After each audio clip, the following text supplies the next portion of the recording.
This week on NintenDomain, happy St. Patty's Day. This week, we'll only talk about games with green in them, like the original Game Boy games. Keeping it all pea green, like Zelda. Cream spinach.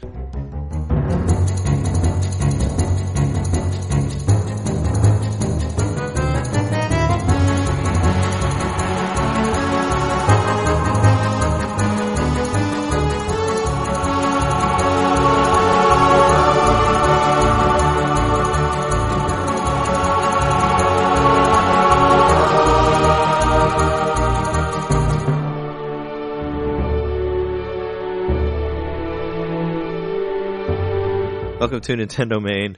This is episode 61. We are your hosts. Wonderful. 60 wonderful. That's going to be on my birthday card if I make it to that age, I hope. Yeah, with a U instead of a wonderful. We're getting into those episodes where I'm like, well, I lived to be this many years. I'm questioning it. Oh man, just wait till our episode 100. Or episode 500. We'll live that long. If we're in Zelda world, we will, right? Their ages seem like biblical ages. Where the guy's like, I remember 100 years ago where this, whatever. Anyway, this is episode 61. We are your hosts. This is NintenDomain. I'm Trey, statistically fantastic sign painter Johnson. And Jeremy, on the go Mikowski. On the go. Like the Switch, sort of. Yeah. And here we are, week 3 of our Switch time. Or no, week 2. Last week was week 1. Week 2 of the Switch. We're still kind of, don't have a total topic, but we're going to talk about some news stuff. We'll talk about some eShop releases. Then we'll take a break and we'll throw back and forth about some stuff that we've done in Zelda. We haven't really gotten that far, so it's not super spoilery. But if you don't want to hear any of it, you can stop at the break and all that, and then hopefully still rate us or check out our website and all that. But yeah, it's been another week with the Switch. Just before I forget, we both started Japanese accounts on the eShop, so that's pretty awesome. That is awesome. Did you download any of the demos? I mean, there's only 2, but I downloaded both the demos. Did you play any of Dragon Quest Heroes? Because it's not pretty. It's not a pretty game. It's not a pretty game. I agree. I played it for a little bit, maybe a few minutes the first time, and then I went back to it the next day, and I played it for 5 or 10 minutes. I mean, it's fun enough for what it is. Yeah. And once I figured out how to switch characters, that was really cool. Yeah, and I played all the way through. I played it to the end of the demo. Yeah, the graphics are kind of, they don't look so hot, which is unfortunate. I understand it's like a game that's on different systems, but I don't know. Makes me kind of want to get the PS4 one now after seeing that. Yeah. It doesn't. Yeah. I will say it's got, because we've been playing so much Zelda. I was just thinking of it as an open world game and getting really disappointed when I'd hit walls all the time. Yeah, you're upset that you can climb things. But it was cool that it was really cool that I could get that demo on there. And, and there's a demo for Puyo Pop, so I've been playing that more than anything else because I still don't have my cartridge. It's like MIA. If anybody has any stories about ordering from PlayAsia, or they've had troubles, email us. You don't have Nintendo, any kind of, I guess you wouldn't have any tracking because it's an international order. Yeah, no, there's no tracking. They said there's no tracking for air stuff, but it was sent on the 2nd. They said it was shipped on the 2nd. Well, I got an email saying it shipped the 2nd. And it's the 17th now. So it said that it's going to take a few weeks, man. Yeah, they said that it would take that it would take up to 2 weeks, and it's been over 2 weeks. But it also says it could take 5 weeks, but they didn't say anything like that when I ordered it. The order said you'll get it between March 3rd and March 10th, and that was a week ago. So I don't know. I'm just kind of it just sucks because I've played the crap out of the demo, and I really want to play more of it because it's a lot of fun. Even though I've got my ass handed to me so many times on against the computer. But you can play that full on multiplayer, the demo of Puyo Pop, which is cool. 2-player? Yeah, you can play 2-player. I think you can play 4-player even if you have 4. But Jess and I played it. We played the demo on that, the multiplayer stuff, and it's fun. She had fun with it, even though she didn't really. I mean, she hasn't played Puyo before, but we played some of the stuff where it didn't swap, just to get used to the Puyo stuff. Oh, right, where you do the multiplayer where you just play one game. Yeah, you can do it where you just pick one. Yeah, but I've mostly been playing the swap because I like the swap. I like living in 2 worlds. Oh, I do too. I like living in the 2 worlds. But yeah, it's a really cool game, and I want to play more of it. It seems it's a multi-platform release, and it seems a little bit fuller than most of the launch stuff, because it's not made specifically for the Switch. But it's still a cool game, and that one is also, I just noticed, it's $10 more. It's $30 for PlayStation 4 and Xbox One, which sucks. Oh shit! So we're getting the Switch taxed on that game too, which is a pain. I really hope it's not a cartridge thing. I'm feeling all this deja vu stuff to 64. when I think about the Switch. Like, I've been looking at the list of release dates, which there aren't any really, but that's what I used to do in the 64 days, like just print out pages of release dates because I was just constantly waiting for games. Well, and it's in been 64 days you couldn't download shit, so like... Yeah, true. I don't know if they've got an agreement with Nintendo to produce a certain amount of cartridges, or if it's completely up to them how many physical games they want to make and hope that people mostly download it. Yeah, I don't know, though, because there is the challenge of the memory of the Switch, and I don't know how many people are willing to upgrade it. To buy a card, yeah. Out of the install base, because some people just have it. They're not, like, obsessed with getting the most out of their system like we are, so... Yeah. They'd be less likely to download a game because of that reason. Sure. They would just want to go to the store and buy it on impulse or whatever. Did you ever get a card for your system? I don't remember. Did you get a micro SD? No, I haven't. Oh, okay. But you only, the only stuff you have downloaded is like snipper clips and a couple demos, right? Demos, yeah. How much of that, of the hard drive has it taken of those 32 gigs? That's a good question. Have you checked? I also heard that you can't move stuff from your system to your card. I haven't tried to do it, but I've heard that. No, that's I an have issue. heard that there's no way to get your save data, especially there's no way to get your save data off of the Switch. So if something goes, like if your Switch were to fail you or you were to break it, so there's no you backup. lose all your progress. Yeah, that really sucks. That's scary, man. Yeah, I'm wondering. Like, I just heard about that. I was listening to people talk about that today. I'm wondering, makes me even more protective than I already was. Can you move your stuff from one card to another though? Like if you run out of space and you want to get a bigger card, can you do that? Like, can you just move your stuff from one card to another? It's a good question. Does it store your saves on the card is an important thing to know too. Are all saves internal, or do they move with the card? Most likely they're internal, and that's why you can't get it off. Well, for the 3DS, you could do that. Like the 3DS, you could easily, like, if your card ran out of space, you get another one, within limits, and just transfer it on your computer, and it's fine. As long as you're not going to a different 3DS, that's a whole other thing. Then you got to do the weird system transfer. But yeah, I was wondering about that because I'm using a 128 gig one right now. But what about when that fills up? I mean, I'm planning on getting a terabyte or a 2 terabyte one in the future. It's like, am I going to be able to transfer the stuff from one to another, or do I have to like do some sort of re-download bullshit? Which I don't want to do that. That would suck. Yeah, I wonder. I really do wonder. I have 22.5 gigs free. Okay, so you're doing pretty good then. Yeah, I was wondering like how big that Dragon Quest demo was because I know the game in itself is over the limit of the system, which you mentioned before. You can't download it. You'd have to buy it. You have to buy a card to do it. Yeah, I accidentally went to delete save data, but I didn't click it. Well, that's good. Don't do that. So what's your Japanese name? I think it's ND Trey. Or no, my Japanese name is J Trey. J Trey. Yeah. Nice.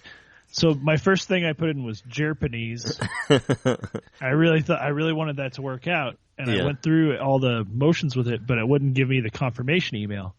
Well, I realized that it wouldn't do that because I had to use a separate email account.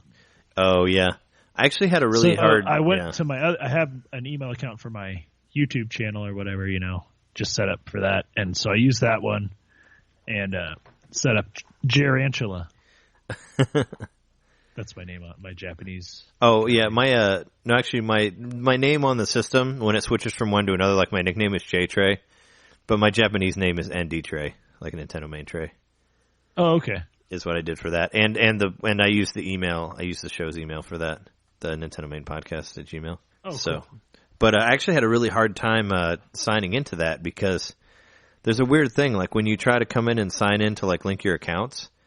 You have to use the email address. You can't use your name, even though it says that you can, which is weird. Like I just couldn't get it to work. Like I kept trying to do it over and over again, and I would change the password over and over and over again, and then it would never work. Like I could never connect. And then I went through finally, and I just tried to connect like with my email address instead of like the name that I made for the Nintendo account, and that worked. But nothing else worked. It was like driving me absolutely insane when I couldn't get onto but now it works. Now it works, and I get news like in English and Japanese. And I can watch all these crazy like Cat Mario videos that are on there. I don't know if you found those. They have the puppet Cat Mario stuff you can watch. No, I haven't seen that. So there's Switch videos that are only on the Japanese eShop? Yeah. Just go to the eShop on the Japanese, or like when you turn on your Switch and it'll show like the news on the side. Mine shows both. It shows like English news and Japanese news. So I get both. You can just click on it, but I found one that it was explaining to you like how to do stuff in Zelda, but it was told by these like these little like Cat Mario puppets. So I thought that was pretty rad. You know, it looks silly, but then you realize like how serious it is. It's like basically saying like, oh yeah, you can take this and cook it with this and make this thing. You know, it's like an educational how to play Zelda thing, but told by Cat Mario puppets. So it's pretty cool. Maybe there's some kind of licensing thing where they couldn't use puppet Cat Marios in the U.S. Oh, maybe I thought it was just a Japanese thing, like because they have like a Cat Mario show over there that like spawned from the Mario 3D World. They thought that really? It might be just too weird for here. Yeah. Is it a cartoon or like a live action show? I think it's like a cartoon. It's all Cat Mario? Yeah, it's like Cat Mario and Cat Peach, and it's a thing. I think they did I think there was a promo thing on Mario Maker about it where you could get the Cat Mario, but it had to do, or maybe it was Cat Peach, but it had to do with the show. It was about the cartoon show that they have. Oh. But yeah, it's cool stuff. Now that it works, I can check. Now I've been checking both. I've been checking both of the. I haven't tried to buy anything off the Japanese one. I heard that might be a little difficult. Yeah, I was going to ask if you had. I haven't tried it. I thought about doing it to get like the Go game or something, like Othello. Like they have that game on there. Right. Yeah. Just try to grab Othello just because you can't get it here. Just try to get something cheap to see if it works. But I heard that you have to buy like a Japanese eShop card. But I didn't try it. I mean, I can't figure out which one's which. Like, I was going through the menu a little bit, and it came up to where I had to put the card in, but I didn't have my card, and I haven't fully memorized it yet. So I didn't put it in there yet. But I wonder if that's bad news. Don't memorize your card. Why not? I wonder if you get taxed twice, if you have to get taxed when you buy the Japanese card, and then usually though how those work is just a flat amount. But I wonder if there's like a tax that's an international scenario, like there's currency exchange or whatever. Oh yeah, I haven't thought about that. You know, I was curious because I heard. I also heard that if you buy Disgaea, you can play it in English, like there's an English mode on it, like even on the Japanese. Is it already version. on their eShop? Yeah, it's already on the Japanese eShop. Oh, so you could get it early, which is what I heard. I don't know if that's completely true or not, but I heard talk of that on another podcast. But it makes me want to. Worth doing. It makes me want to look into it then. It anyway. Yeah, makes me want to look into it if it's gonna have that. But it's just pretty cool. Man, region free, like for real. Yeah, region free is fun. Like, well, I've been getting super nerdy on the Switch stuff because I don't have Zelda to play on it. I mean, I have Zelda and I play it, but I want to play Switch stuff. And yeah. So, but yeah, it was really cool to get I'm glad that I got the Japanese store working, so I can at least play some of Puyo while I'm waiting for it. So that's great. And I get to. Oh, right. So I did want to mention that I bought the Wii U version of Zelda as well. Have you started it yet? No, I haven't opened it yet. You don't want to try to play both at the same time? Well, I was planning on probably playing through it after I finish this one. I'll just start over again on the Wii U. Well, I want to play it again. Yeah, I mean, if you ever finish it, I don't know. At the rate it's going, it might go on forever. But we'll talk to that. For real, we'll talk about it later. But I just wanted to mention that I bought that. That was my game purchase this week. Oh yeah, I'll talk about mine once we get to the eShop news. But I want to talk about like some other random stuff.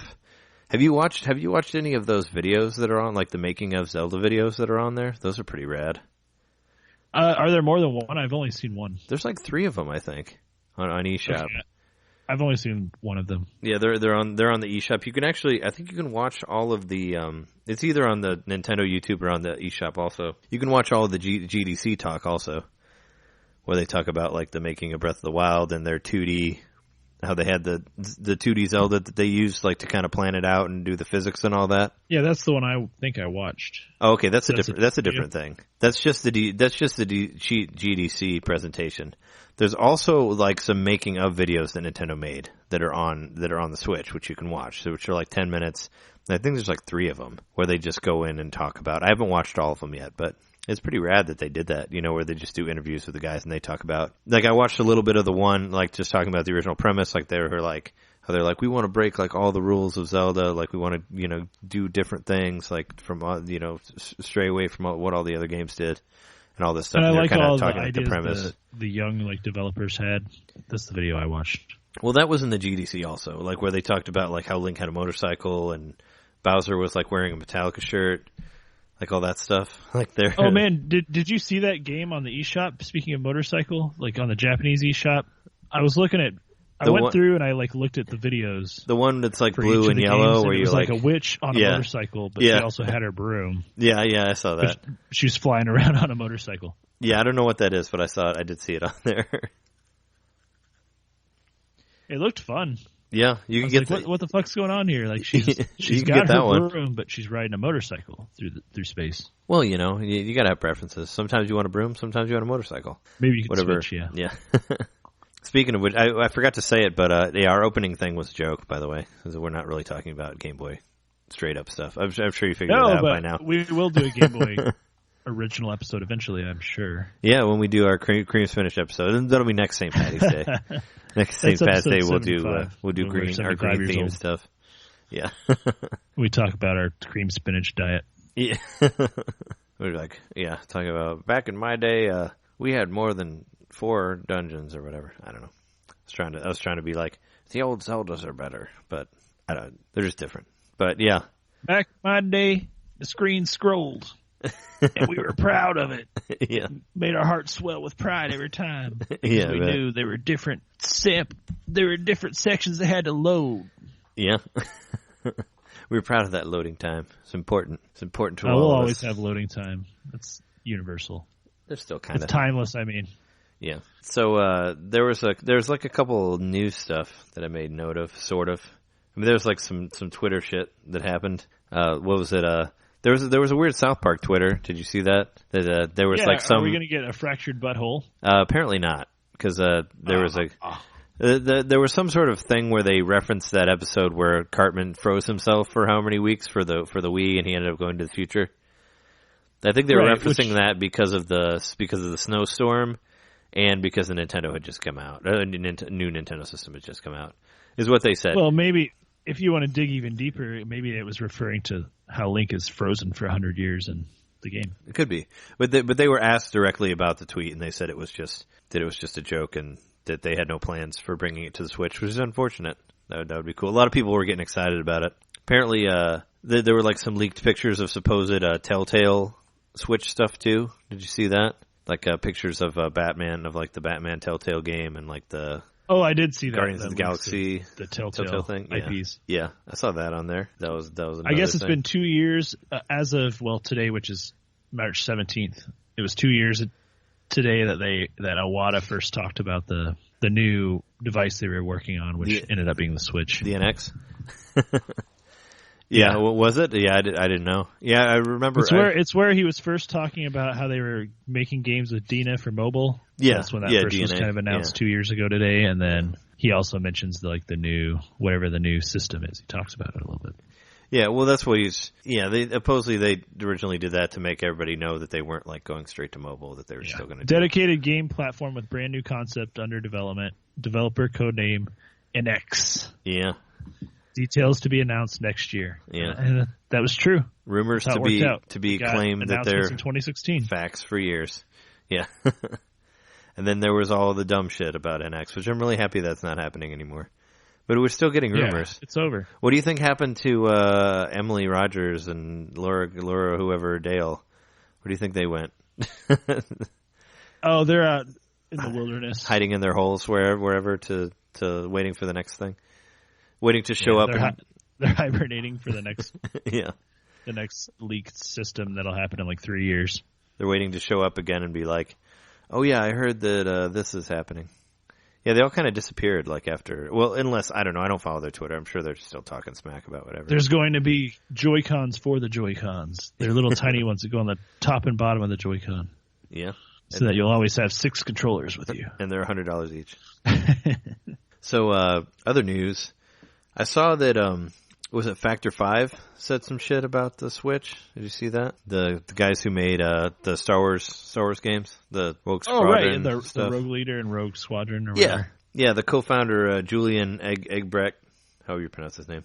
He was on a German podcast talking about stuff, and they actually asked him about the Switch, and, he said that he liked it and that it was easy to develop for, and, they were talking about I guess they have the rights to Turrican now. I'm not sure what that is, but it sounded like they were showing interest in it. I guess they mentioned that they liked how it looked. I don't know what that means, but apparently Factor 5 had they made a game for Wii that never came out. I don't know if you know about that. Like they're gonna release like a Rogue Squadron trilogy that used motion controls and had like full on lightsaber battles. Did you ever read anything about that, or did you see that, or listen? I listened to an interview with them where they talked about it, and there was actually footage, you can find footage on YouTube about it. But yeah, they had this whole Star Wars game that they were going to do, and it just never went through for whatever reason. I think it was like funding or something like that, but it sounded like an amazing game. Would have played the shit out of it. Basically, like a collection of all the GameCube stuff on Wii with motion control with an added lightsaber battle, two-person fighter thing in there. Would have been really cool. Like some, about as close to 1-to-1 as you could have gotten, like Motion Plus. Yeah, that's what I was thinking. But yeah, interesting stuff. I mean, I'd like to see them bring that onto Switch. I mean, they totally could. They got motion control again. They could bring it back. It's just interesting to see people commenting on it.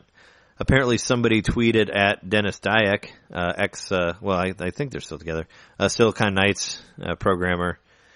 They tweeted at him asking him if there was a possibility of Metal Gear Solid Twin Snakes showing up on Switch, which he doesn't really work with Konami anymore. What would he know? But he gave a direct yes to the tweet, so I don't know what that means. I mean, but it would be cool. I mean, maybe if they're thinking about releasing it, they could release that with, I don't know, I don't remember if it has, actually it might have some analog stuff to it. Like I was trying to remember if it used analog triggers or not, but you could release that like on Virtual Console or some sort of like the Neo Geo stuff. I don't know, but there's hope. That'd be an interesting thing to re-release. I'd love to see any like Star Wars, like those old Star Wars games on the Switch. I mean, it'd be great if Shadows of the Empire came to a system finally. Yeah, I have a feeling that's some sort of copyright thing. Maybe. Well, it just came out on Steam recently. Yeah. And it was a copyright thing. Like, but it's not anymore. You could buy a code to play it, but you had to wait until like it had been released, which I don't know if it has been released yet, but Shadows of the Empire? Yeah, Shadows of the Empire, a port of that game to be purchased through Steam. Yeah, there was a PC version that came out like a couple years after the 64 one. I remember when that came out. But yeah, I don't know. That'd be crazy. It'd be crazy if Shadows. Well, you have to have some. We have to have some sort of Virtual Console thing, which hopefully that'll come eventually. But yeah, I'd love to see one of the Rogue games, like one of the Rogue Leader or Rogue Squadron, because those games are pretty fun. I mean, they're really fucking hard. Like, I never got very far in them, but they looked really nice, and I bet they'd still look really nice. Oh yeah, no, space shooters tend to like hold their age well.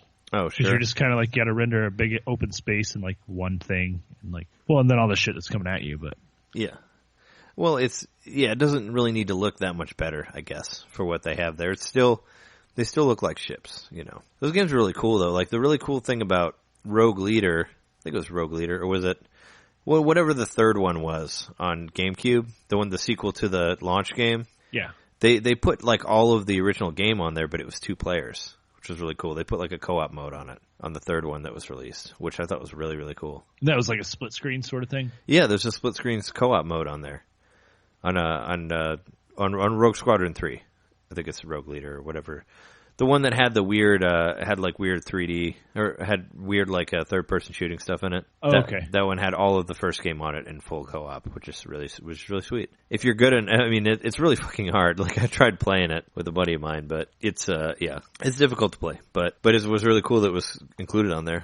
I think at this point, either of us could agree that more games are good. Just any games. Just get more games on the Switch, which is happening. I mean, it's only 2 weeks old now. Speaking of that, I mean, supposedly the Switch sold really well. Like, they're saying it's better than, other Nintendo systems? What is it, 1.5 million globally? Is like what they sold as of right now, is what I heard. It's still really hard to find one. They said it was like the fastest... The fastest system. Spots where they show up. Yeah, I haven't seen one. anywhere. But I saw some more. I saw some 3DSs at Target. But I went to a GameStop earlier today just because I drove by it on the way back from where I was going, and I've been just popping into places, seeing like how their Switch setup is, or like seeing what the aftermath is. And I just kind of walked in. I'm like, hey, do you have any Switch stuff? And they're like, oh yeah, we got a couple Joy-Cons, like some games. And oh really? They had Joy-Cons? Yeah, they had Joy-Cons. I've seen Joy-Cons. But I haven't seen Joy-Cons. Oh, I saw Joy-Cons at Best Buy, and I saw Joy-Cons at this GameStop. I went to Target, I didn't see anything. Like, there was nothing there. But I talked to the guy working there, and he said that, like, they just sold out, like, throughout the day.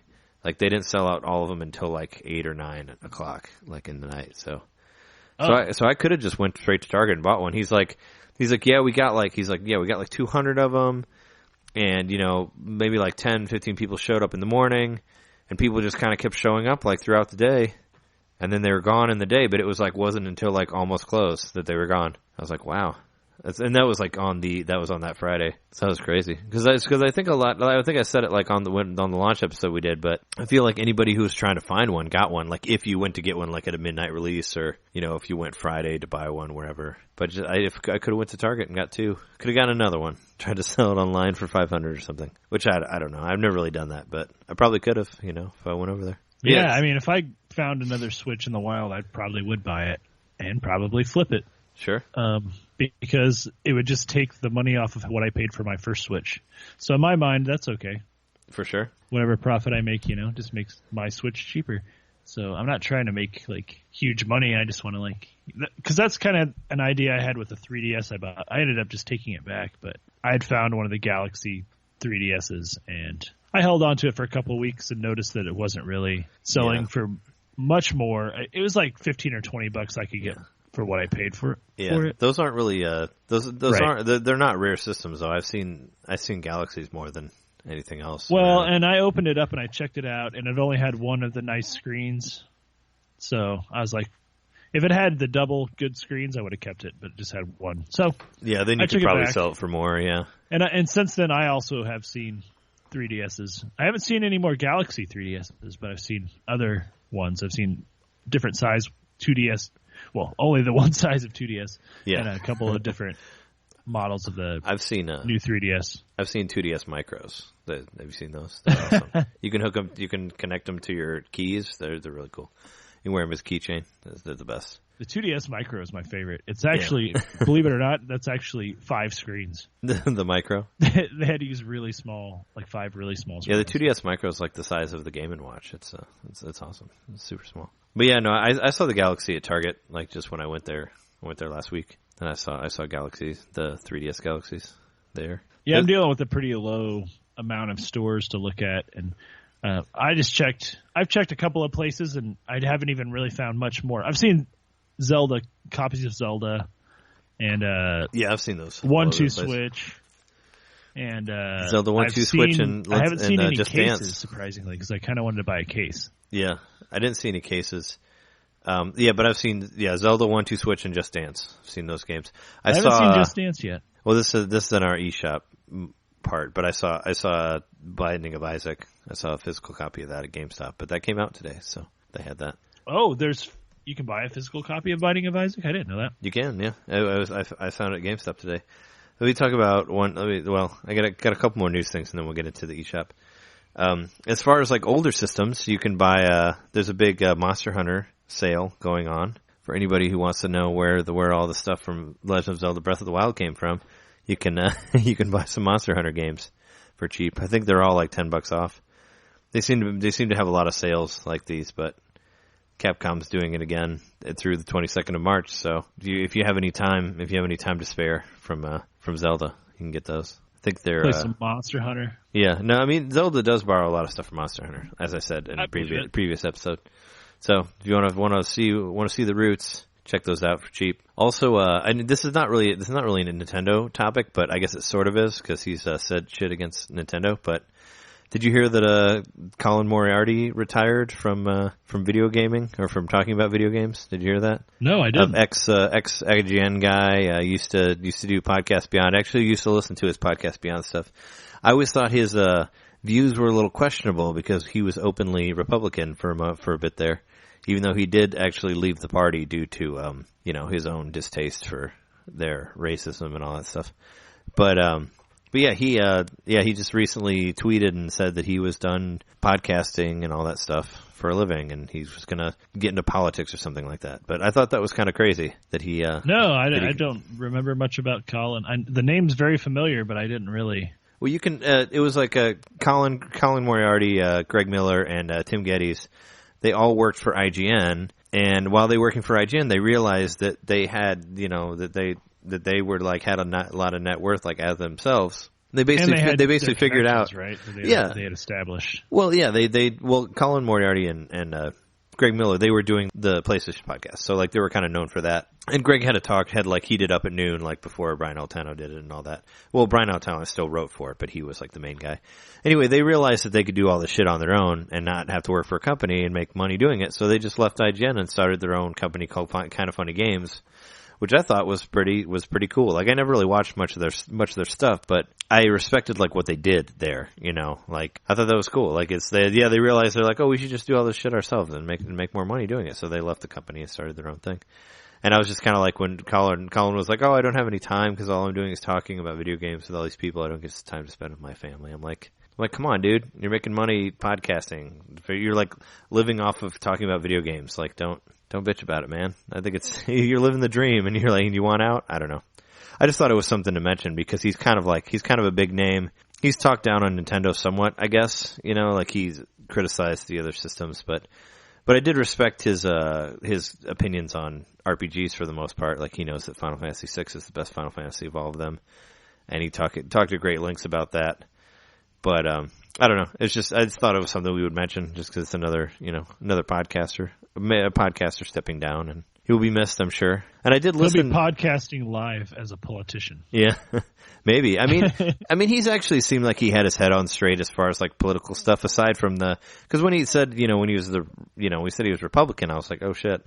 But I've actually listened to him talk about certain things, and he does seem to like, he's of the better part of that side, And I respected him that he left the Republican Party because of everything being all messed up.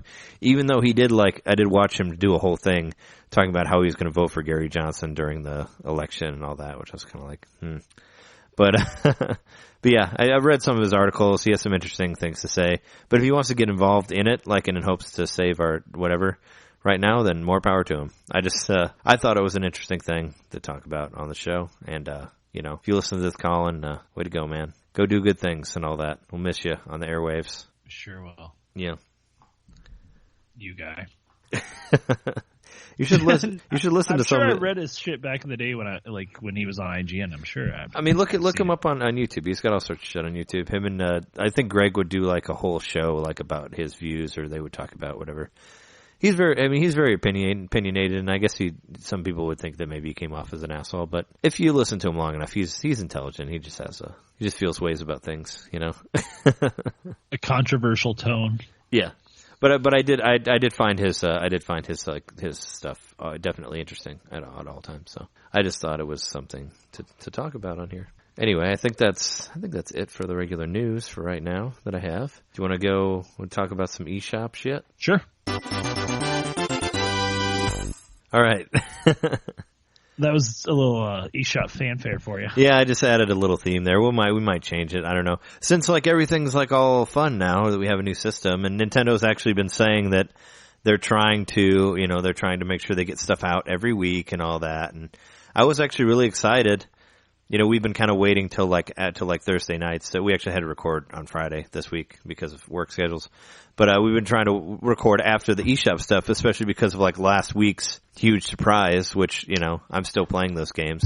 I actually think I really like King of Fighters 98 is really good. Like I've been playing the shit out of that game. Like it's kind of I had a hard time putting it down for a minute there. It plays really, really well. Like I think. I mean, Waku Waku 7's fun, but I think that's my favorite one out of those three. But you're playing it with Dogbone? Actually, no. My favorite. Well, I've had some issues with Dogbone. Like I wish that Dogbone was a little bit wider, or Dogface. Yeah. I mean, and like when we were talking about like I know some people have been doing like 3D printing stuff. I would really wish that somebody would 3D print something that's like kind of like doing it in handheld mode, but maybe a little bit smaller, like for using it on the TV. Because I've actually grown to really love handheld mode. Like playing it on there, especially for like fighters, it feels more. I don't know, it feels more kind of balanced to me, I guess. And I've gotten better at doing like roll moves, and I've gotten really good at it actually on King of Fighters, where I've been able to do it better. But I like playing it in handheld. It feels it feels more fluid to me, and I like how the controllers are kind of farther apart, and they seem kind of squished with the Dogface controller. Yeah. So I've been really enjoying that. And speaking of which, this week.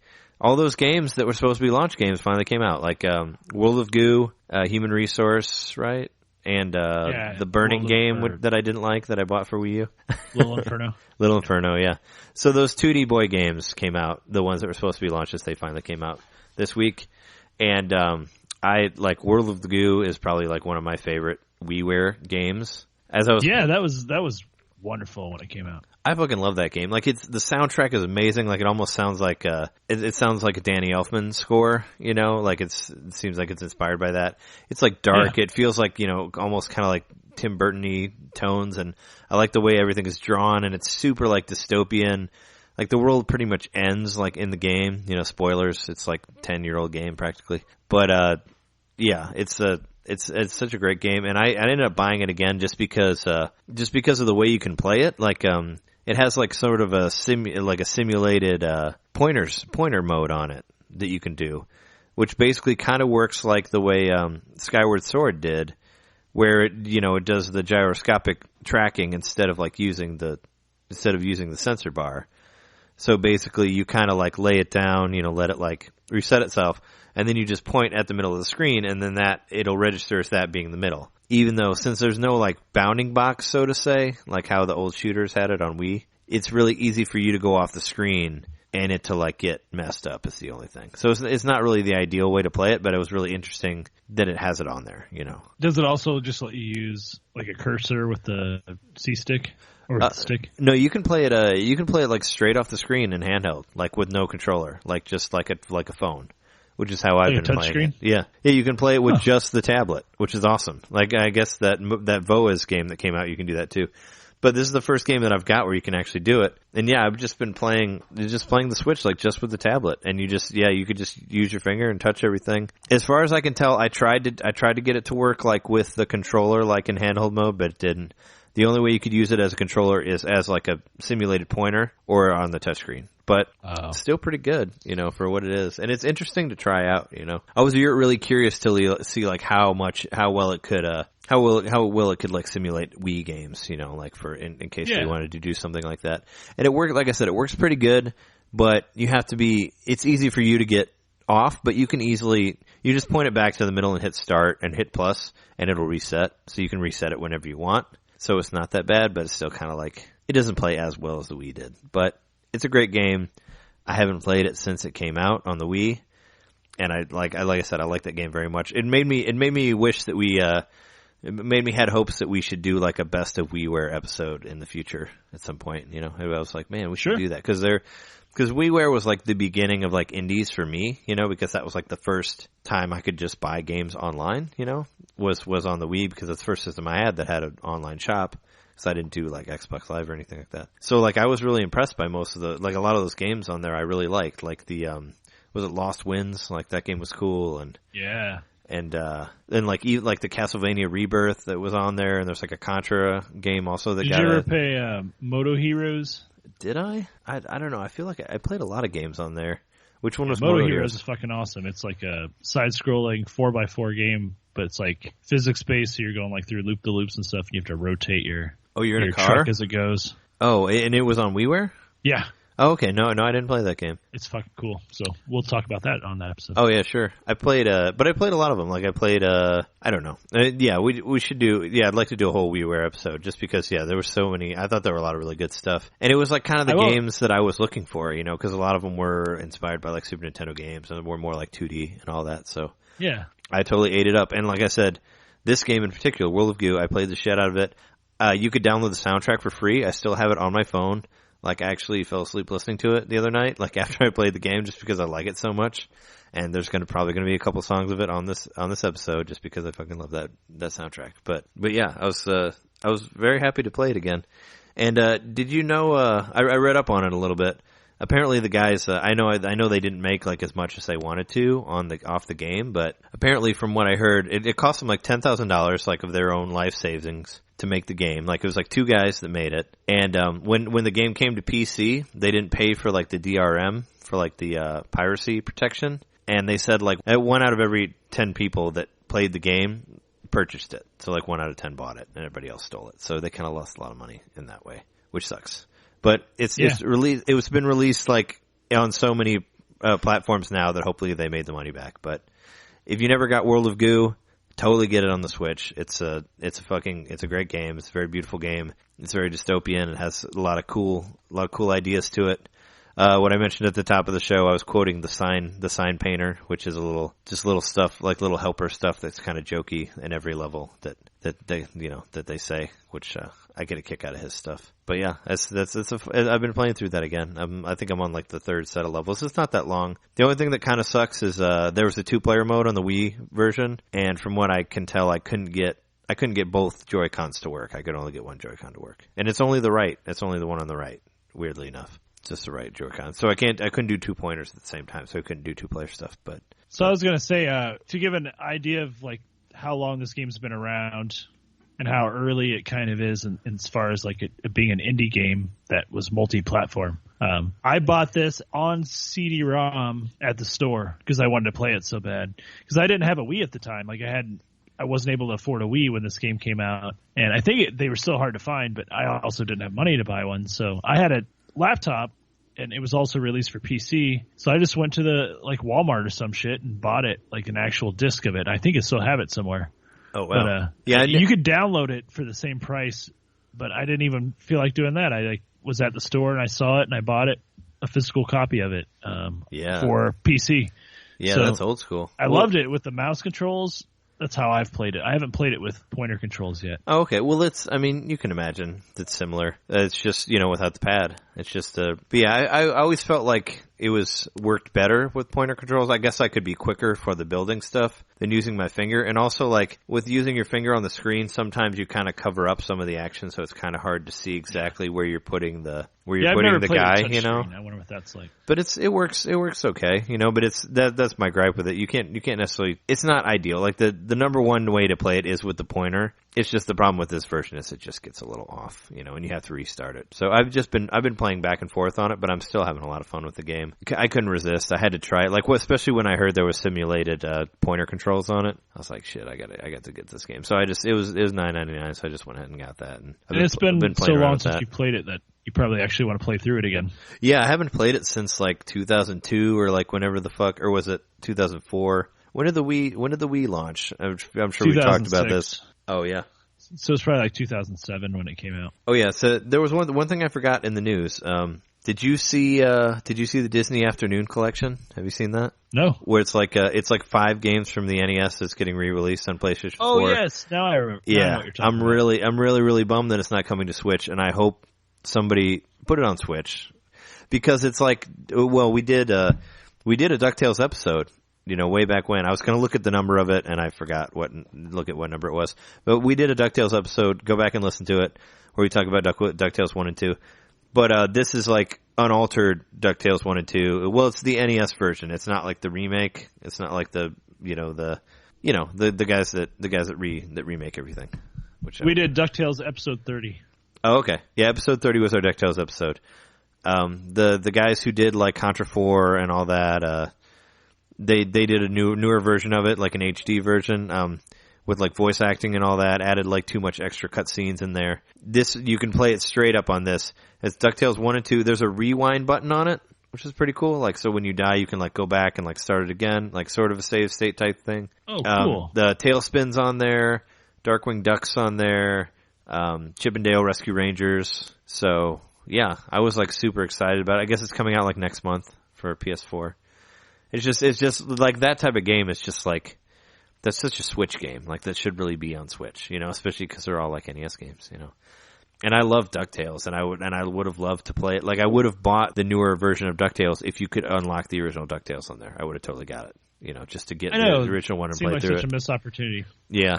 But now you can play it. Now you can play the old one on there, and it's really cool. It's nice that Capcom's like, doing all those games. And I know a lot of people like the Chip and Dale Rescue Rangers game. I never really played that game. So I didn't really play like that or Tailspin or Darkwing Duck and all that. So there's all those extra ones on there to play as well. So that's cool. I mean, really hoping for a Switch version, but we can only wait, I guess. Or we can only hope. Well, the install base seems to be pretty good for the Switch. I mean, I'm sure it's nowhere near the PS4, but Not yet, but they're doing well. Like, it's selling well. A lot of people, like I said, 1.5 million. I mean, that's got to be good. I don't know what the Wii sold like right out the gate, but I don't think, maybe they didn't manufacture as many Wiis at the beginning.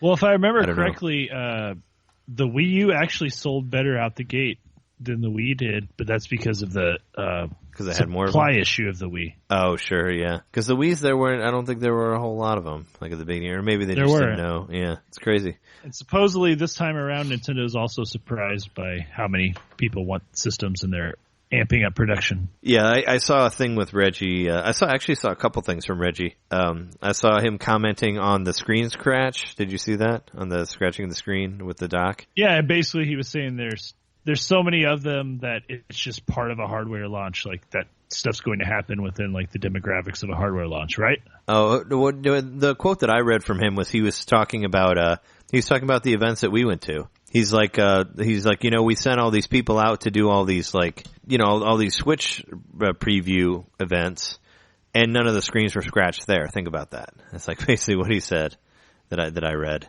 Because he had, he sent all this out with everybody. He said nobody reported any incident of anything getting scratched, and that's with like people just coming in to play it, and we were there. We just pulled it out and put it back in and all that, and there was nobody was like, oh, don't do that, So that's what he said. It's like the demo units that they sent out, none of them got scratched, like from all the events. So it seems to be only rare. I don't know. Mine still looks fine. I haven't had a scratch on it. I haven't gotten any of those like covers or anything that people are selling, even though that's a really easy way to make money if you're trying to do that. Yeah, I'll say, mine gets pretty heavy use because that's how I'm playing Zelda, so it's in and out of my dock all the time. I would say I play it equally handheld and TV mode, so it's in and out of my dock a lot.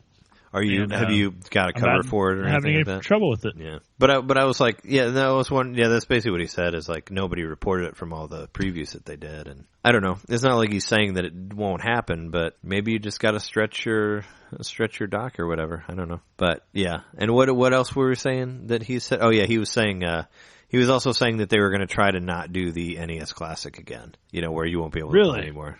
Yeah, what I meant, like, with the release of the Switch. Not that they're not sending out more. Yeah, they don't want to repeat the, scarcity of that. Which they said when they made the NES Classic that it wasn't going to be scarce. Yeah, well, they, not being able to find their stuff, it's just something that happens. Like, it's not really a surprise anymore, But the launch of the Switch did seem a little bit better from what I heard. My experience with the NES Classic was a lot better than apparently what happened to most people, but the Switch seemed better. Same here. I got so fucking lucky with the NES Classic. Well, yeah, I just said Target got 75, but they got like 200 some of the Switch, so there's that. Also, Picross 3D for DS is available for Virtual Console on Wii U, plus like 5 other weird indie stuff. Like they're still releasing stuff on Wii U, so I'm always curious to see what the digital stuff on that is, but they're still doing it. So keeping hope alive. I guess you're still using your Wii U, so it hasn't died to you yet.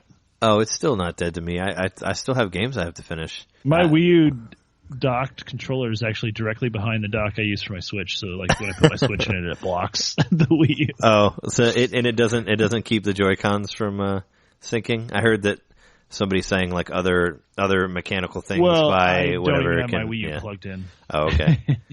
Yeah. No, I played the Wii U. I played Zelda on the Wii U because I love that Pro Controller. I do believe I unplugged it, and yeah. I still have to be able to plug the Switch in. I'm still on a mission to beat Xenoblade Chronicles X and Tokyo Mirage Sessions. Those are like my 2 games that I really want to play, that I want to beat. That Paper Mario game, still not really on the radar, but I have it still. But those 2 games are games I definitely want to beat on the Wii U. Maybe Bayonetta 2 also, because I never got through that one. Paper Mario was like the swan song in the Wii U for me. Yeah. Well, the actual swan song was Zelda, but you just didn't. You have it now, so you get to play it. Yeah, cool. Will I open it up? I don't know. Eventually. Yeah. Well, speaking of Zelda, do you want to take a break and then talk some more about that game that we've been playing the shit out of lately? Sounds good to me, man. All right, cool.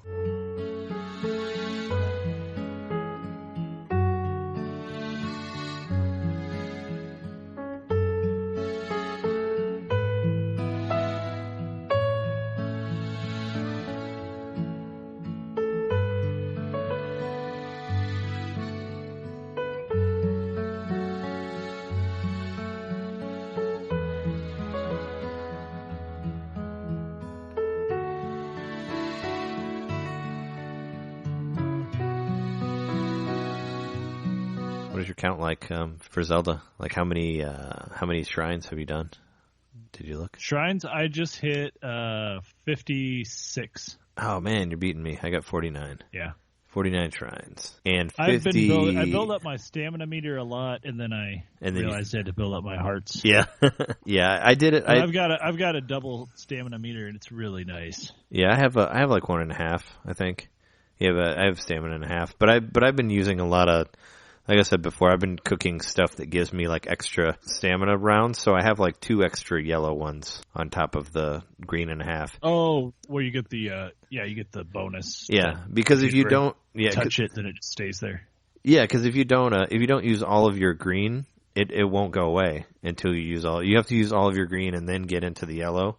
And use all of the yellow for it to go away. So like that extra yellow will stay there for like ever if you don't like deplete your regular stamina, because that one will automatically refill. So if you never go past that, it won't go into the extra. It won't go into your yellow stamina. Well, I really finally had to start making the potions, even though I had the meter. So I've gotten into that more. I've gotten some yellow circles, but not 2 of them. Yeah. Dang. Yeah. When we left off last week, neither of us we had just gotten to Zora.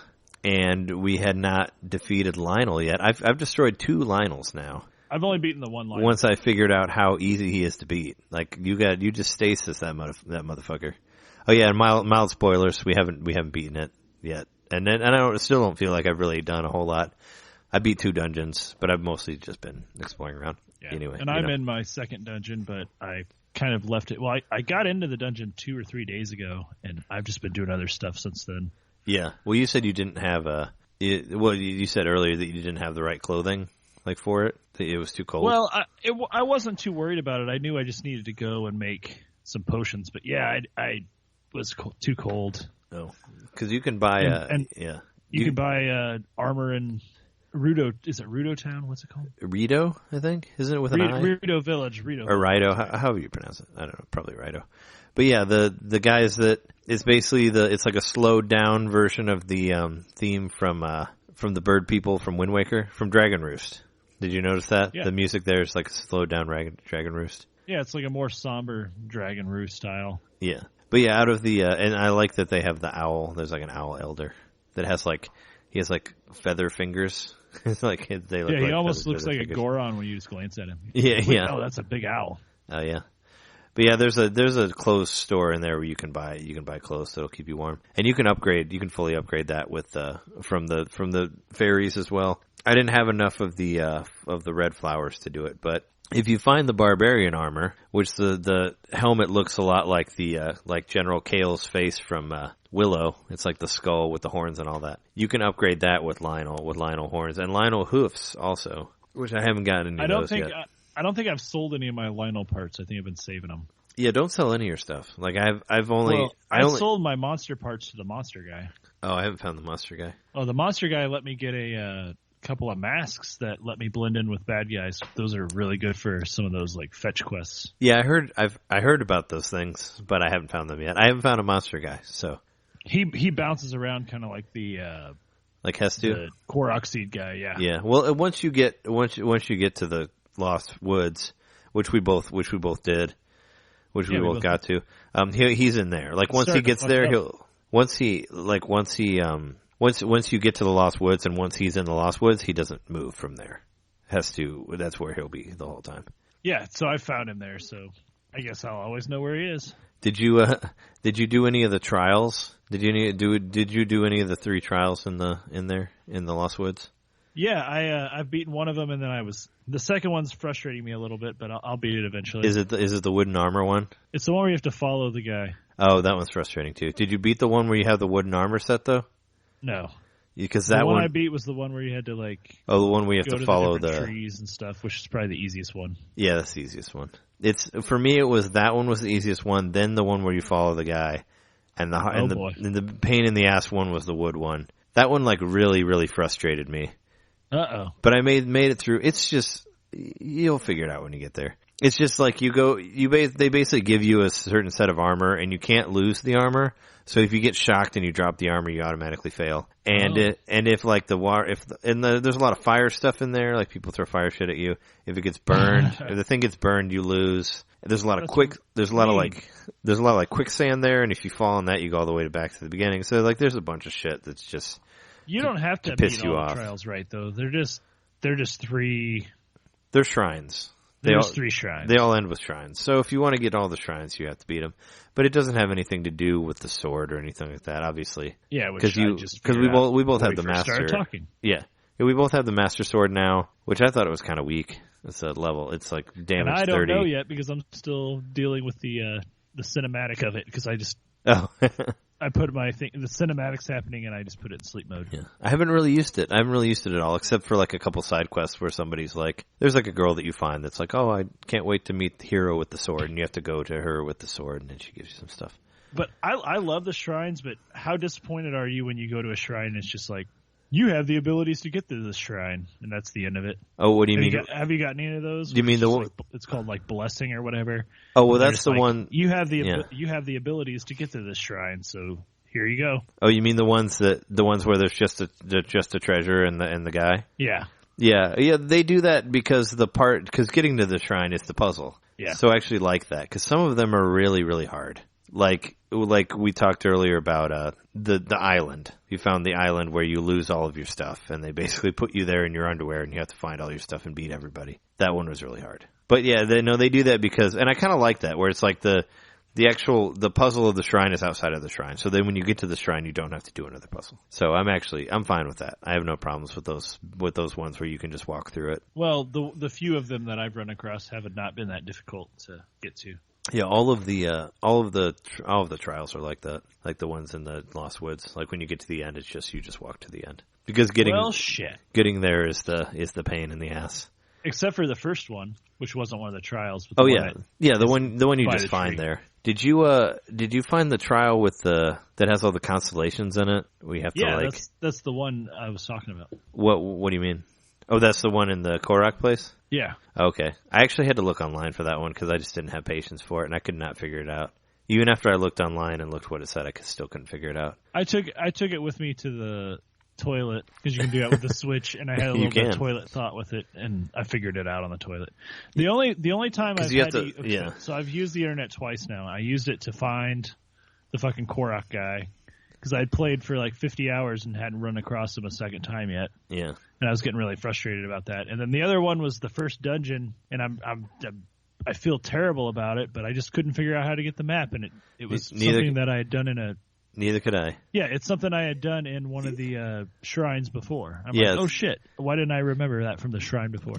And once I did that, like, I was able to get through the rest of it okay. And I was just like, damn it, I wish I hadn't, like, I wish I had figured that out, because other than the Korok guy, like, I would be in good shape right now for internet help. Yeah, Jess and I were racking our brains over that dungeon. And then you go to that second gear and you're like, what the fuck am I supposed to do with this gear? And you're like hitting that thing and it's not doing anything. Yeah. Well, we tried blowing it up and stasising it and all that and like trying to do it both at the same time. And yeah, then I didn't look online for that one. And then all of a sudden I'm just like, wait, there's water. I can just fucking freeze it. But it took me forever to figure that out. And I felt really dumb after. I'm like, it's going to be something really stupid. Like, it always is something really stupid. Because that's when that gives you controls of the then you get beast. Then you get to move the trunk. Puzzles. Yeah, I like that. I mean, what do you think of the dungeons that you've played? I mean, well, that first dungeon taught me that you have to get the map first. Yeah, well, because that's a part of the puzzle element to have the map. Oh, for sure. Yeah, we were talking about that. I'm like, by the time I get the map, I'm going to know where everything is in this thing because I'm going to find all the other shit. Because it felt like you had to get all the terminals before you get the map. And then I got the map, and I'm like, oh, okay. You can move shit. Like, that's why it's in there. But I thought that was a fucking cool element, and it looks really cool. Like, it's graphically cool to see, like, the whole level changing around based on the control you have of it through the map. Sure. There's like another... Yeah, they almost kind of... Well, they mixed in... I mean, there's so many games that they've pulled inspiration from in this game. But you could say there's like a little bit of like Shadow of the Colossus in there, even though you're not in the actual beasts. But like, it's the same sort of thing where like you hunt down the giant beast and you fight the beast and all that, But I liked it. I've seen all of the Divine Beasts, but I've only been inside of 2 of them. Yeah, I've only seen 3. I haven't seen the 4th one. But when we were where we were at last week, when we were talking about how we both got to the Zora and all that, like I went like basically, you know, after we talked, like after I edited it and posted the podcast or whatever, I went and like tried to fight Lionel, you know, and I beat Lionel. And then I just went and explored for like 10 hours and didn't even go to the dungeon after that, which is what I found with this game. I've referred to it to Jess the other day as Legend of the Rabbit Hole. Or Breath of the Rabbit Hole. That's what I call it. Legend of Zelda, Breath of the Rabbit Hole. Well, I'm glad that's how you're playing it too. Like, it makes me feel better because that's how I've been playing it too. Because it's like hard to second dungeon. Yeah. I just fucking left it and was like, I want to go do these other things. And there were a couple of quests. Like, this game allows you to just like quit in the middle of a quest a lot of the time. You can go and finish it any time. Oh, sure. So like the one where you have to get the blue fire to the observatory or whatever the second time. Oh, that one sucked. It took me forever to beat that, and I just kept going back to it and like doing a little bit. But more, it saved all the stuff. I did it all in one sitting because I was afraid that it wouldn't save like all of the candles, but I guess it does. Yeah, because it does. Yeah, so much in this game like is perpetual. That's one of the very next gen feel of this game. Like, my horse is still in the same spot I left him 20 hours ago. Mine I haven't too. been anywhere near my horse. He's just hanging out in the spot on the map. Yeah, I have a horse that's just like standing by a cliff that I didn't even like name him or anything. I just like sat on it, and then I wanted to go off the cliff somewhere ever, so I just left the horse there. But every time I warp to the thing by there, the horse is still sitting there. It's still standing there. I'm like, okay. It's crazy. Yeah, all the torches you light stay lit. Like, once you light, a lantern or whatever you want to call it. Oh, where sure. It's, like, covered. Yeah. Have you, I was going to ask you, have you found, like, the big mushroom-looking trees? There's some, I forget, I think they're on the west side of the map, like, almost, like, sort of northwest. And there's a bird there with the accordion. Yeah. And, it's like a shrine puzzle, and you have to stand on this circle, like, when the blood moon comes in your underwear. Oh, have I you didn't found know that yet? That. Okay. Because I can't get there. I can't seem to get there quick enough every time I realize that there's a moon. I've been trying to do it for a while. Like, every time I see a blood moon, I try to, like, warp there and get to that spot, and I can never get to the spot before the moon comes I imagine up. All you could do would be to light a fire and just keep passing the day. Yeah, there's no fire there, though. I mean, no, there's not a fire have pit. To start your own fire. Yeah, but you can't. I mean, I don't think you can do it if there's not a pit. There's not a fire pit. Yeah, you can. You just throw wood on the ground and throw some flint by it and hit it with your sword.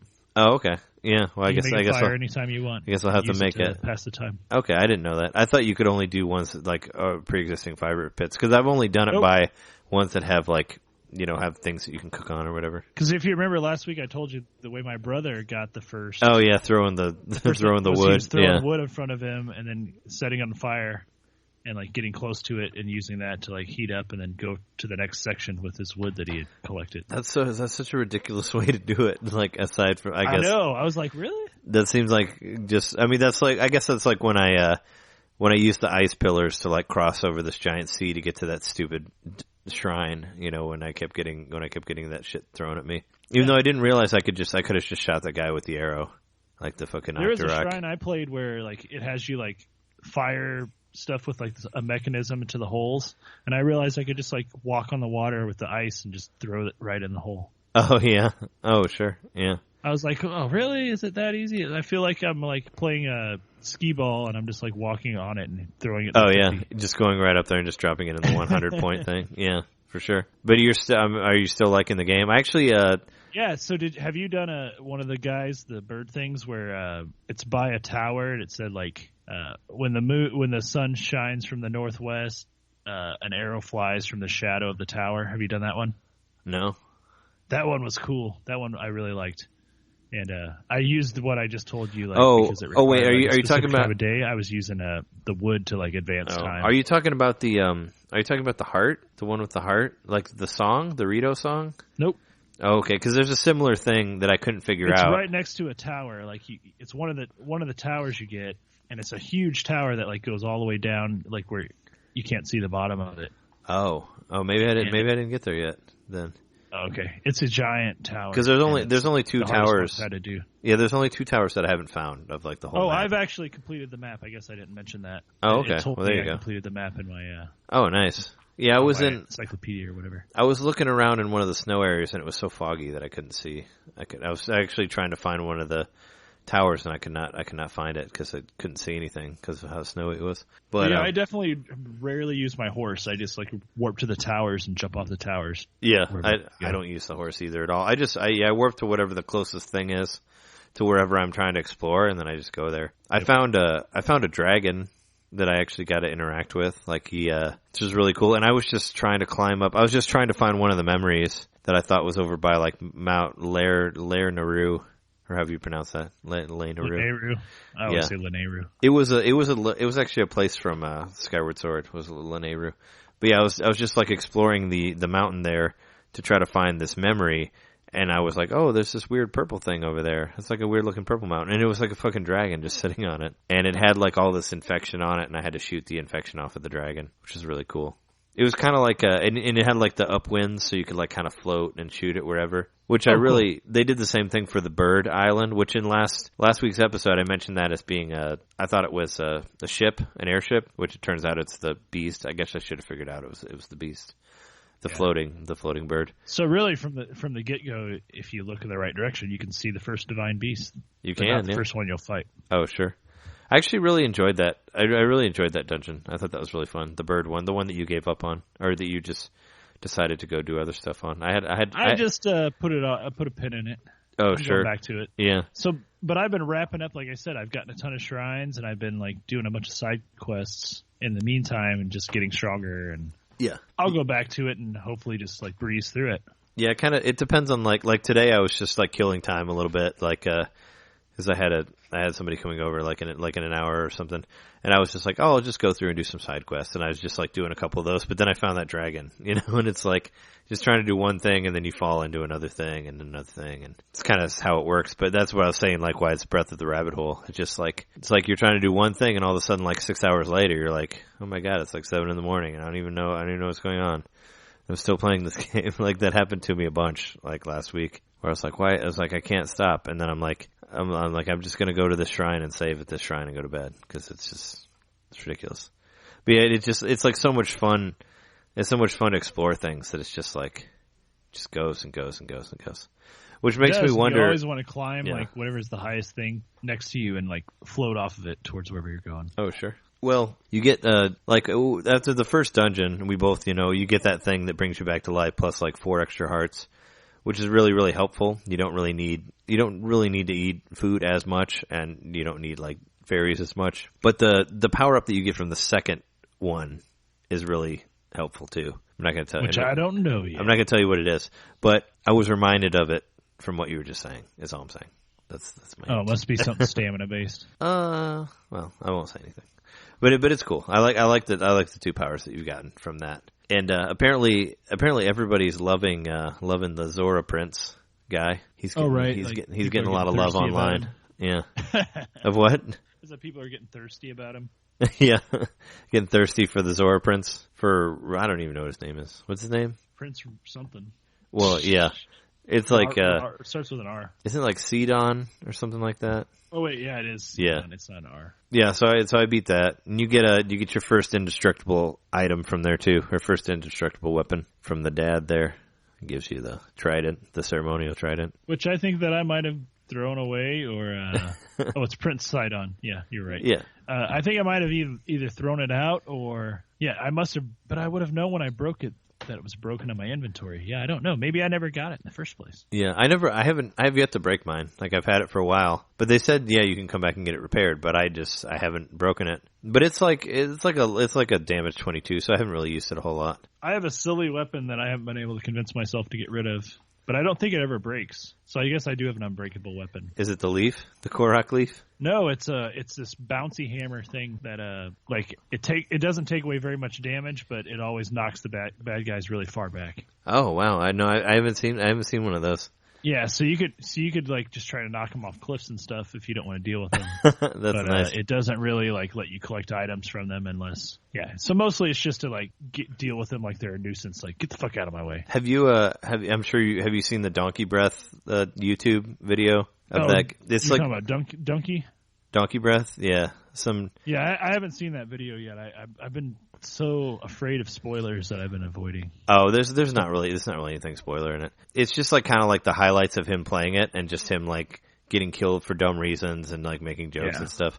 One of the managers of one of the bars I work at, he actually sent it to me. Like, the video game Donkey, I've been watching his stuff for a while. Because he was like big, he's like, oh, watch this. And I thought it was a song, so I like sent him the System of a Down Zelda song. I was like, here, check this out. Because I don't know anything about YouTube.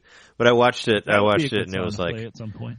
I watched it and it was like, yeah, it's funny. But one of the best things that I saw from that, the most memorable thing for me that I saw from that is, he runs at one of the guys with a cuckoo, and the guy hits the cuckoo and gets attacked by a bunch of cuckoos. Like they like swarm the enemy. So I thought that was really cool. That's awesome. Yeah. He's like holding a chicken, and it's like one of the big Moblin guys, and he like swings at him and hits the chicken, and then he gets bombarded by all these other chickens. I actually just shield surfed for the first time the other day. Well, yesterday. Yeah, no, I did it on one of the snow. I did it where I was trying to like move fast for whatever reason. Yeah, I did it too. It breaks your shield pretty quickly though, so I haven't really been doing it.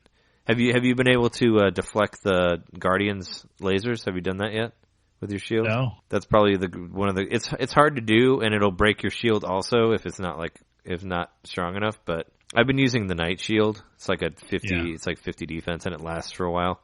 But I did it for that. But yeah, you can when they start charging up, you can like deflect the shield back. You can deflect the laser back at them, and it makes them a lot easier to defeat. I've killed some Guardians, but I've only killed the stationary ones. I haven't fucked with the ones that come after me. Oh yeah, well I learned how to do it from one of the dungeons, like in a major test of strength, like one of those where you fight little Guardians work the same way. Where you fight the big dudes, but like towards the end when they're almost dead, they start shooting the big lasers at you, and then you can deflect it at them. Oh, yeah. No, I didn't know that. Yeah, once they start charging their laser, you can throw that back at them. I had no idea. Which would have helped for me for that first dungeon where I used like all of my weapons trying to destroy it, but I finally did. Have you gotten any of the special arrows yet? I mean, I have, yeah. I mean, I have like the ancient arrow. Yeah, that's what I'm talking about. I have some of those. But I mean, yeah, I have like the electric and the bomb and the ice and the fire. I'm scared to use my ancient arrows. Every time I've accidentally used one, I've like reset my save. Oh, actually, they actually kill most Guardians in one hit. The ancient arrows. Yeah, too. That's what I'm saving them for when I inevitably like clear out the area around Hyrule Castle. I basically used all of them. I've used all of them already. I think I have one left. Beetle gave me one too, which I thought was cool. Yep, that was where I got my first one. Oh, okay. I got mine from the dude from that one with where you have to light the cauldrons or whatever they are. The things. Yep, so that's where I got my other ones too. Yeah, that's where I got mine. And I think he sells them, so you can make them. Yeah, they're fucking expensive though. I want that chainsaw sword that he has. Did you see that in the area? You can buy some sort of like light chainsaw thing. It looks awesome. It's like a chainsaw blade. It's like $4,000 or something like that. Have you bought the house yet? No, I haven't found the house. Oh, you haven't found the house? No. It's in Hentino. It's in that second town. I've heard about the house though. There's a house you can buy. I found it. I mean, it's just like at the end of the town. It's just a house in the town, then someone's selling it. Yeah. They're actually tearing it down, but you can convince them to not tear it down and sell it to you. Oh, okay. But I haven't raised enough money to buy it. But I just talked to the dude, and I didn't find that online. I just found him over there. And what do you do with your gems? Have you been selling your gems, or are you saving them? I sold some that I had a lot of. I had 50 opal, and I sold like 20 of them. But I've been saving them because I was hoping that I could, because you do use them for armor, and I was hoping to find a blacksmith somewhere that could make me some sort of crazy sword out of it. But I haven't found anything. I figured like that yet. I thought like it would be something like elemental armor that you would make with them. Like maybe ruby would be an armor that would make you resistant to fire or something. Oh, sure. Oh, I wanted some sort of diamond sword because I have like 10 diamonds and I haven't sold any of them. Oh, I haven't found any diamonds yet. Oh, you can trade. There's a guy in the Zora domain you can trade 10 luminous stones for a diamond. Oh, okay. Yeah, there's a lot of those. So. There's different guys you can sell stuff to. Like did you find the guy in the Rito village? You can sell him like 10. You can sell him like 10. 10 flint rocks for like $500 or something like that. No, I didn't find him. I found a person that was buying roasted apples or whatever. Yeah, it's her husband actually. Okay. He's buying flint rocks so he can make roasted apples. Oh, that's awesome. Yeah, so you can sell flint rocks to him. I actually sold those to him before her because I didn't have any roasted apples. I actually just happened to have some because I had blown up a bunch of moblins and they had a barrel of apples, so there's roasted apples everywhere. Sure.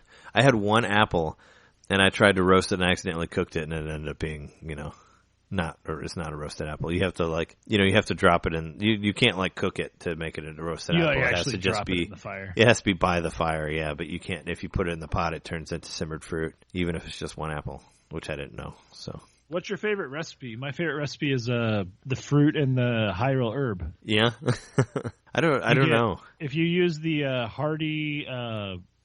This is kind of spoilery.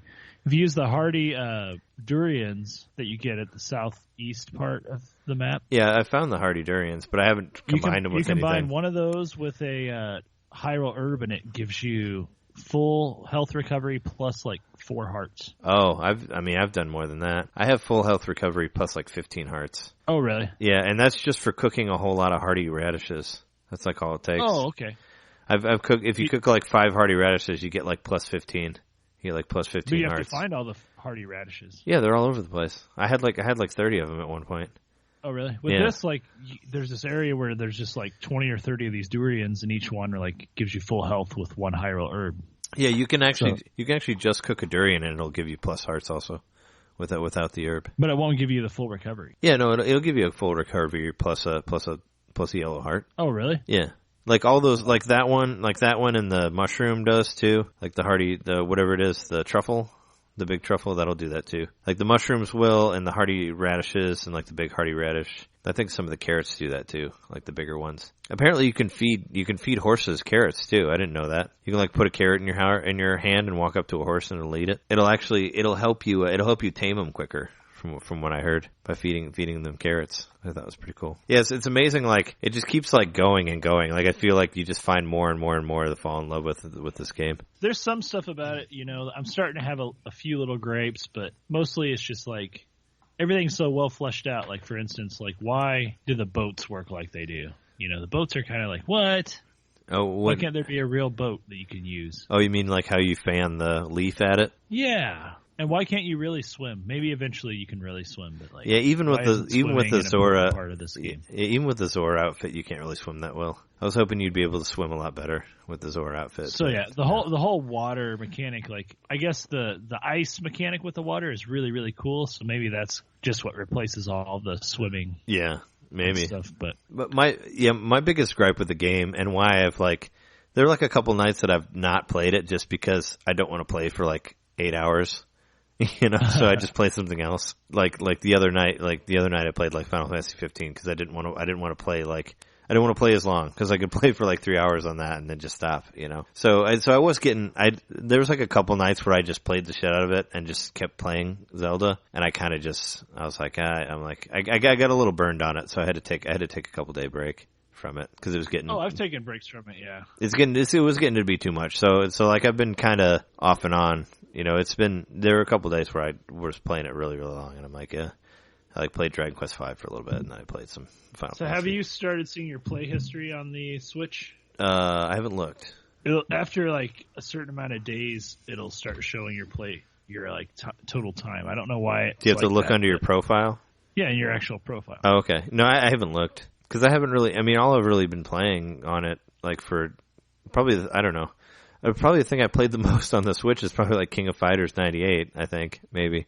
Do you know or Fast RMX. Zelda? I haven't looked. I haven't looked since last week. I'm kind of afraid to. It's probably 70, maybe. I've exceeded 60 officially according to the Switch log. Well, every time I get on the Switch, I see you on Legend of Zelda on there. So since it shows you what your friends are playing, it's every time somebody's on, it's pretty much always you. So I'm oh, there he is. Yep, I play it every spare moment I have. Yeah, no, I figured. It's very addictive, and I've been I think at the top of the show, I think I called myself On the Go. I don't remember, but yeah, you said On the Go. But yeah, this game I've been taking it on the go. I find excuses to run errands before work, so I'll have 20 minutes in the parking lot before I go into my job to just sit and play Zelda in my car. So you can take pictures of yourself playing it in different areas and being hey, what a life! Look at me. I mean, Zelda. I haven't done that. I guess I could. That'd be cool. I'm saying you can. That's what people have been doing. Blazer playing it, but you can be like, hey, look at here's me in Alaska playing it or whatever. I just see Blazer of the Wild. I see pictures of people playing it wherever. But it's really nice. Like today, I went to feed a friend's cat, and the cat kind of seemed lonely, so we thought, because we'd fed it yesterday too, and like I was like, I'm gonna go hang out with the cat for like an hour. So I went to my friend's house and hung out with her cat and played Zelda while the cat was like sitting on my lap, getting some like socialization. And I felt good about it. I was like, man, I'm like making this cat happy, and I keep playing Zelda. It's great. Yeah, I haven't. My Switch still hasn't left the house, so it hasn't really ventured out with me. Even though I thought about it. I mean, I haven't really been in a situation where I would take it. I actually got a call. I got a call for like a possible feature thing that would have been for like 2 weeks. It would have been happening right now, but the rate was too low, and I couldn't get them to go high enough on it. But if I would have ended up getting it, I was just gonna take the Switch with me, and I was gonna buy another Zelda for the Switch and just play it on that shoot.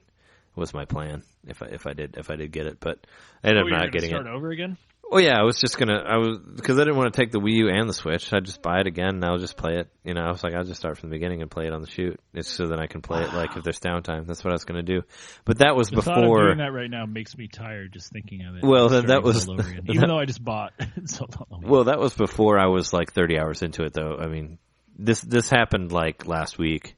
Like the call came at like the beginning of last week. It was like right when we got Zelda. So I was like, I can start again. It's fine. I'm way too into this now to like turn around. I'm actually, I still don't feel like I'm really that far. It's where I wouldn't want to do it again, I guess. I don't know. It doesn't seem like one of my brothers was over hanging out today, and he was playing it. He has got a save file, and just watching that beginning part on the plateau, I'm like, man, I don't want to do that again. Oh, I don't know. I didn't feel like it was that.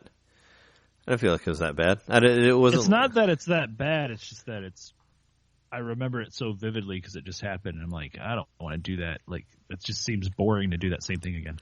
Maybe maybe that Korok trial. I probably don't want to do that again. The wood one. Yeah. Because after you. Oh man, I'm not looking forward to it. Well, it'll probably be easier because I build it up as being bad for you. You'll just next week will be like, oh yeah, I just flew right through it. I don't know. Lionel was pretty fucking hard, man. Yeah, well, Lionel wasn't. I mean, he was pretty easy once I figured out how to beat him. And the second one that I beat, it was a darker skin tone Lionel also. It was like a harder one.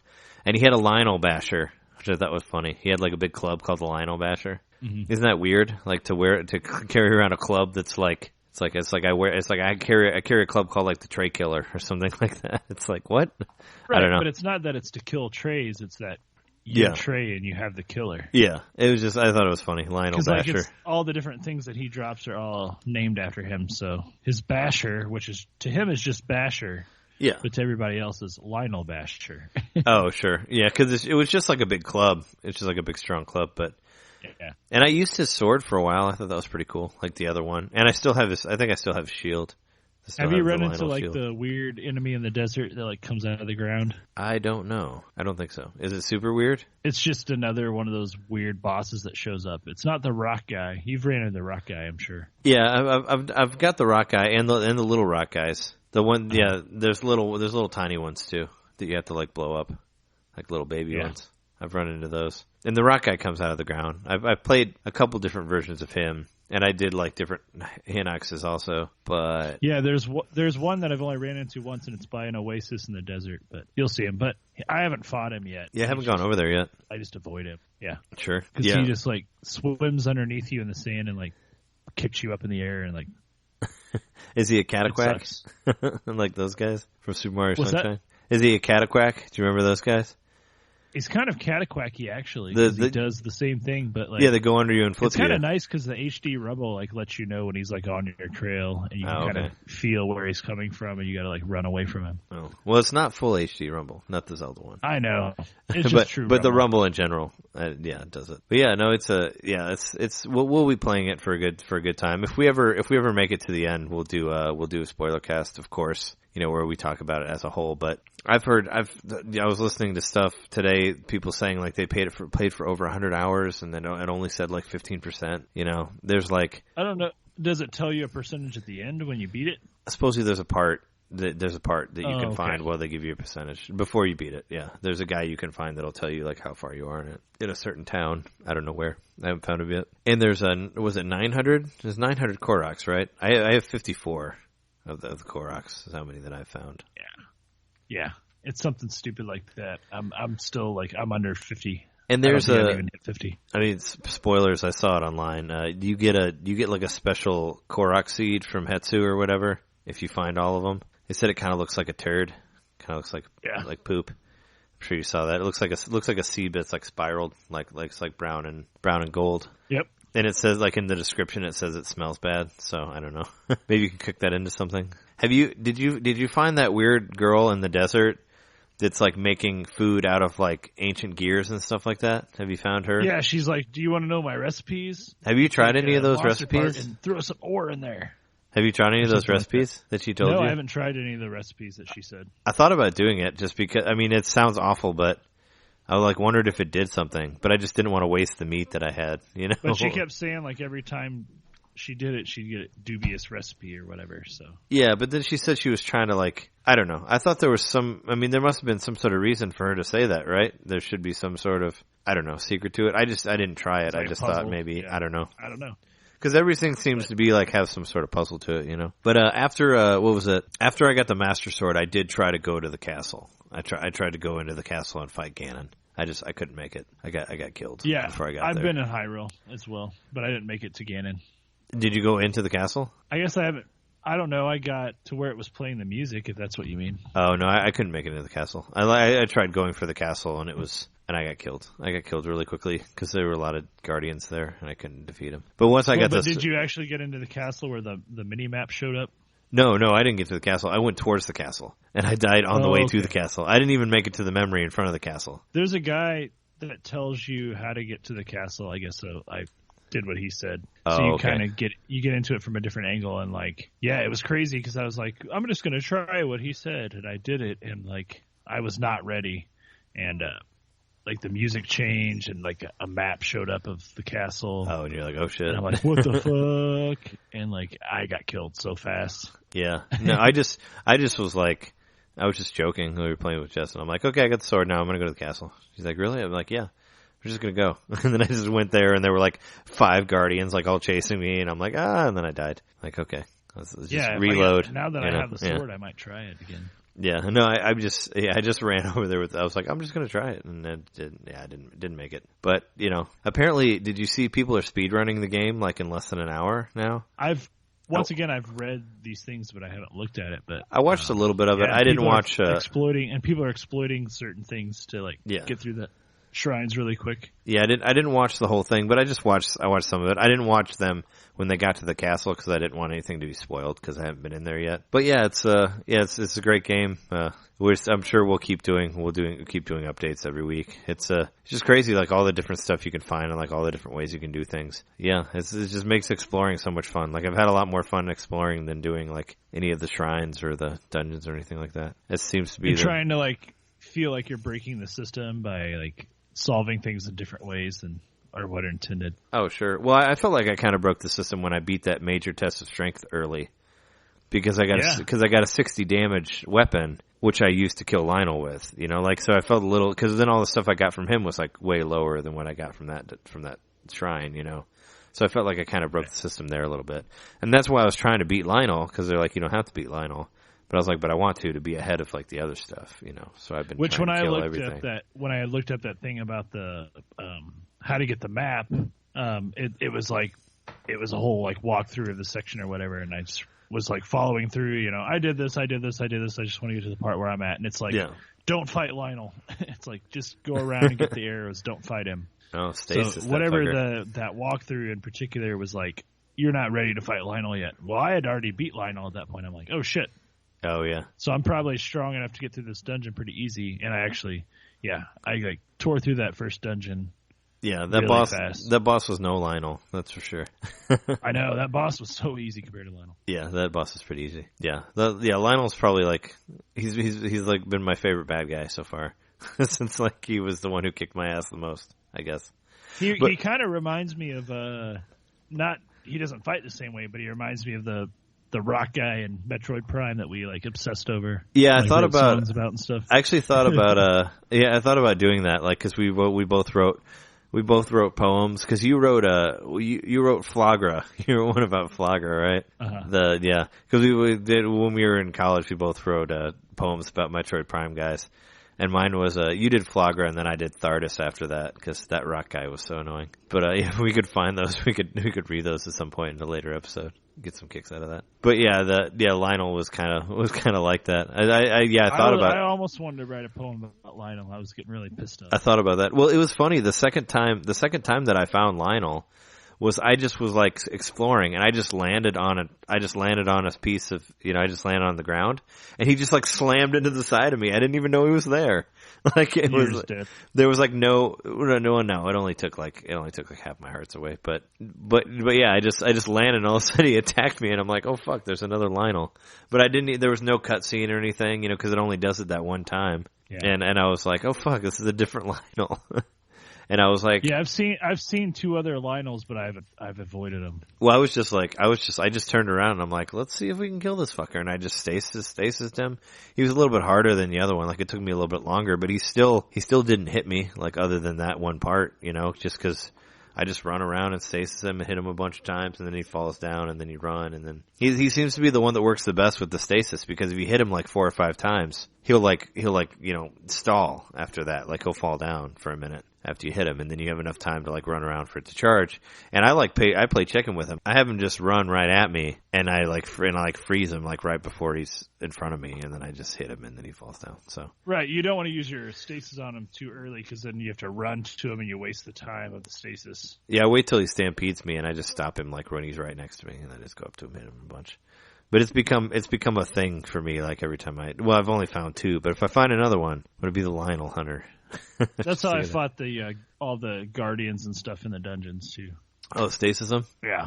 Yeah, you can stasis them and use the electric arrows work really well too for those guys for stalling them.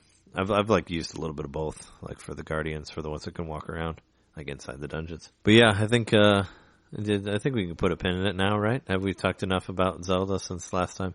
Oh, one thing I was going to say, I know last week I mentioned that I saw a couple pictures on Facebook that I thought were spoilers. They were completely different than what I thought they were.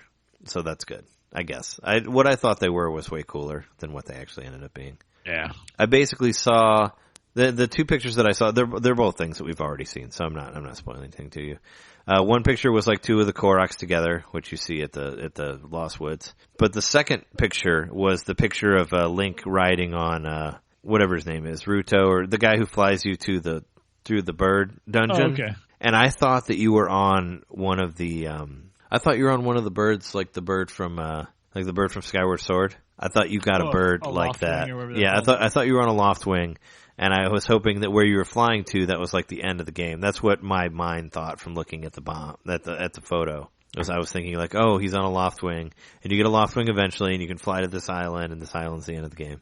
And then when I saw it later, I'm like, oh, it's a fucking dungeon. Like, I don't know why I made up this whole thing in my mind about it being like this airship that you go to later. I don't know. Because I read a rumor like way back when, somebody saying that you would get a loft wing in the game to fly around on, and I'm like, that sounds awesome. Like, I feel like, me personally, any RPG that I play, or like adventure game or whatever, I think that you should always get some sort of bird, airship, floating rock, whatever thing towards the end, so you can go like wherever you want. And I always hope that for every game that I play. I'm like, for the Zelda, I was like, man, I hope maybe I'll get a loft wing later. And that's what I thought when I saw that picture, but it turns out it wasn't that. So nope. It's kind of but you've probably ridden on a few different animals now. Yeah, you can ride on a bear and a deer, and you can ride on moose also, right? The moose. But can you ride on those rhinos? Have you seen those? Can you ride those? I haven't been able to get on a rhino yet, but I hope you can. Yeah. You can ride on a seal or a walrus or something. Oh, I haven't seen a walrus. Yeah. Yeah, I'm sure. Yeah, can you ride the bull, like the one with the big horns? I haven't been able to yet. I've tried. Because what I do to try to do that is I use my wing thing to try to land on them. Oh, okay. That's the way I've been. Oh, and there's a giant horse that I saw. Oh, I've just been kind of just sneaking up to him, like I would in a regular horse. Have you seen the giant horse? There's like a giant horse. I've only seen one of them, but he's huge. Like one you can ride? Like he's like way bigger than everything else? No, I haven't found the giant horse. There's so much more stuff to find in here, which we will keep doing on the next week. We might do like little updates, but probably not this much.